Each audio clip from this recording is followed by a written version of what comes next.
I was recording before, but my mic wasn't connected. So I was explaining that I was following the person that got me into trading the funded accounts, Benjamin SMC. He pointed out this 4 hour turtle soup, but in all reality, I don't really understand turtle soup. I didn't really do my research on it. What I do know is liquidity, highs, lows, fair value gaps. See, that's really all I understand at this moment in time. But I had a bad day today. I had something that happened to me today that caused me to be very emotional and take emotional revenge trades. I started to spiral and take unnecessary trades when I should have just stuck with my 1 or 2 losses and keep it pushing with the day. But I ended up just spiraling and taking unnecessary dumb trades. As we can see here, uh, so the first trade I lost. Second trade I won. But after this is when I started to spiral. 1, 2, 3, 4, and 5. Yes, 5 revenge trades where I just spiraled. I lost basically all of them. This doesn't even count because the moment it went to green, I closed it out. I didn't let the trade continue and finish. Cut your losses early. Same thing with, no, this one right here. I made a, okay, I'll explain that part later. But these 5 revenge trades just hurt me.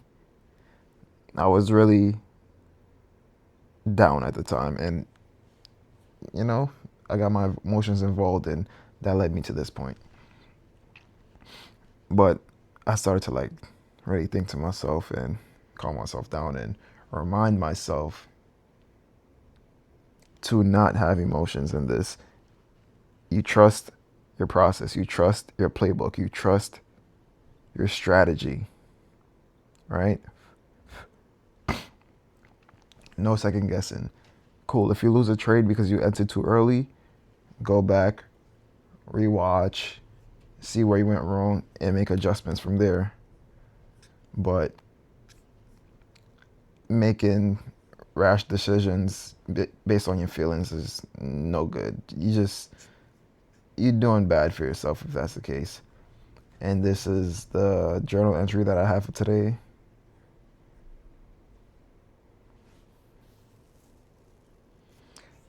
Just telling myself to control my emotions better and have a plan of action for when I do feel emotional. Um, I haven't hit max drawdown. I'm down 600, but I actually do feel like this is not that bad. This is recoverable.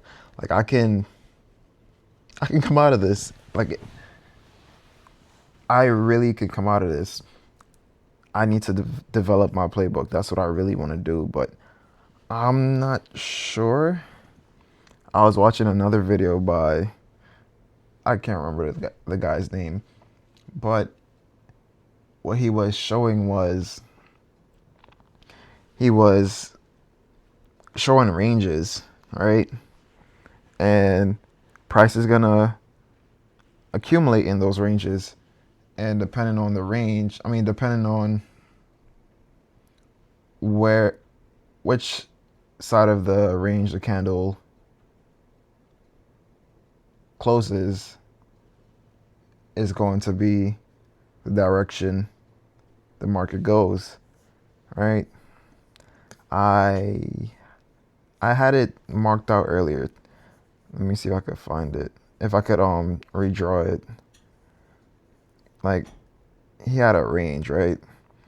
And say this is the range right here.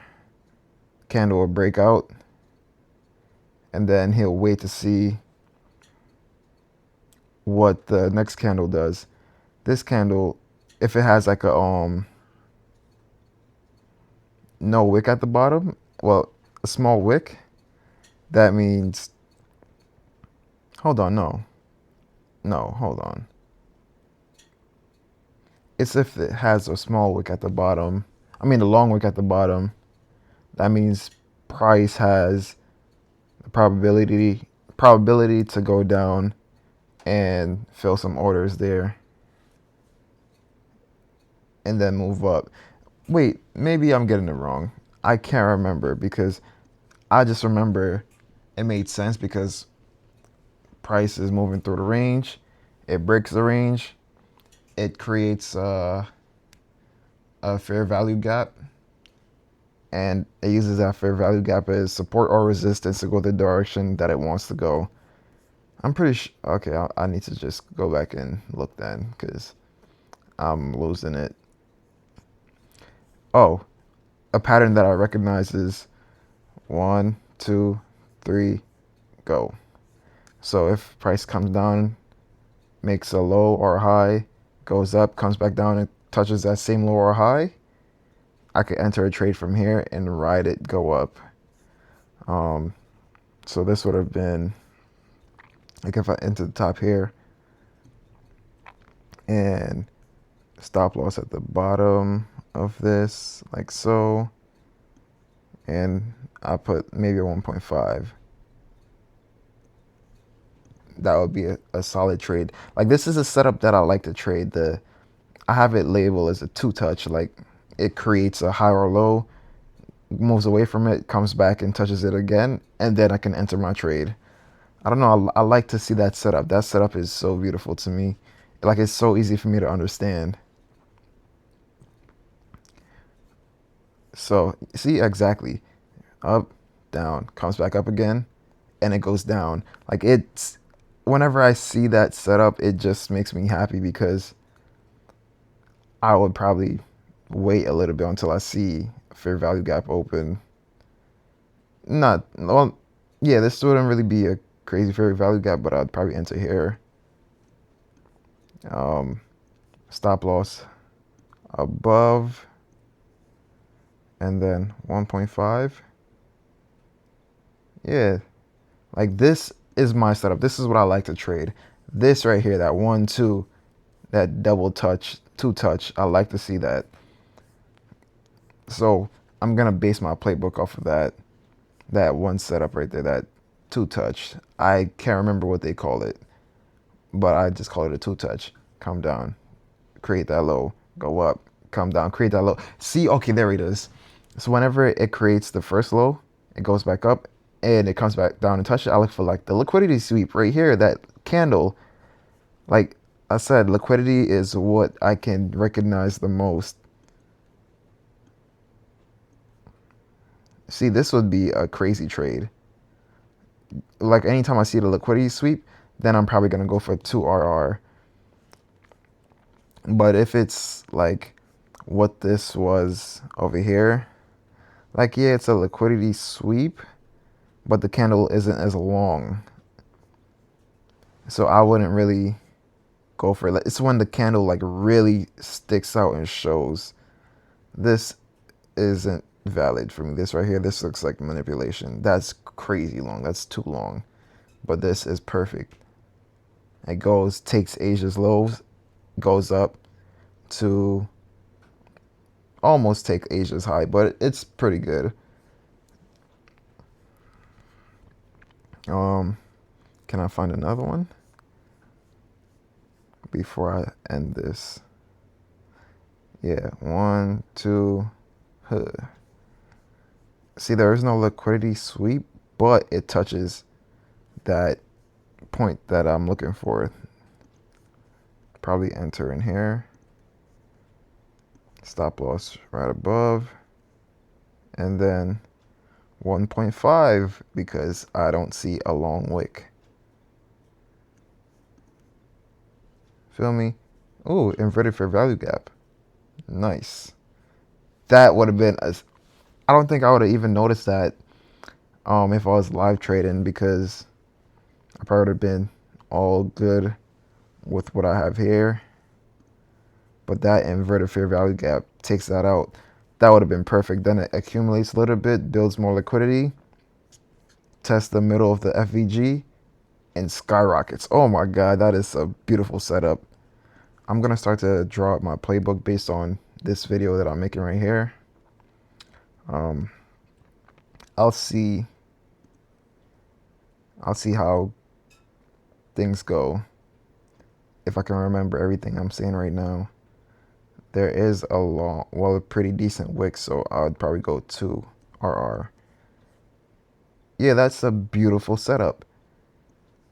Double touch, come down, and then look for inverted fair value gap to skyrocket, to go the other direction.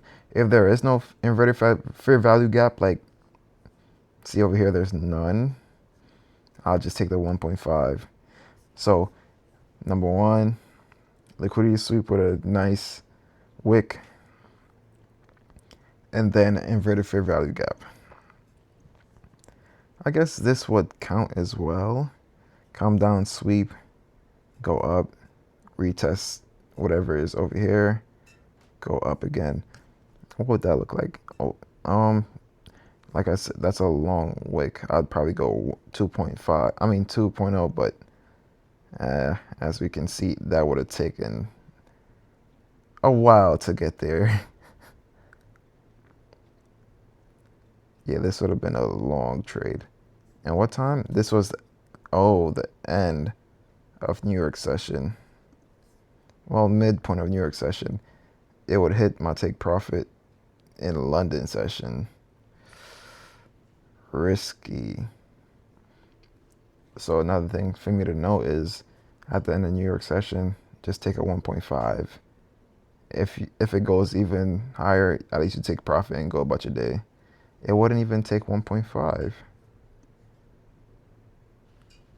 Ooh. Sketchy. But, I'll leave the trade open and let it run, unless it's a Friday. And that was a Friday. That's unfortunate. That would have been kind of bad. But yeah, I think that's the end of this video. Don't be emotional. Stay patient. Stay locked in. Stay disciplined. You got this. I'm going to go ahead and start making a draft of my playbook so I can follow it. Because this is for me. This is my thing. I can do this. I'm going to pass this eval. I bought another evaluation account because Benjamin SMC, he had a code going on for the accounts to be 80% off. I picked up another 50K TradeAvate account. I might start trading that one the week after. Maybe copy trade once I get out of this deficit. November 1st, I won't be trading because too much news is coming out. The market it'll be manipulated a little bit too much. But I'll recover this.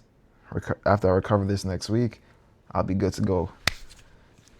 So we'll see how I do for the rest of the week and see how I do next week. I'll see you guys then.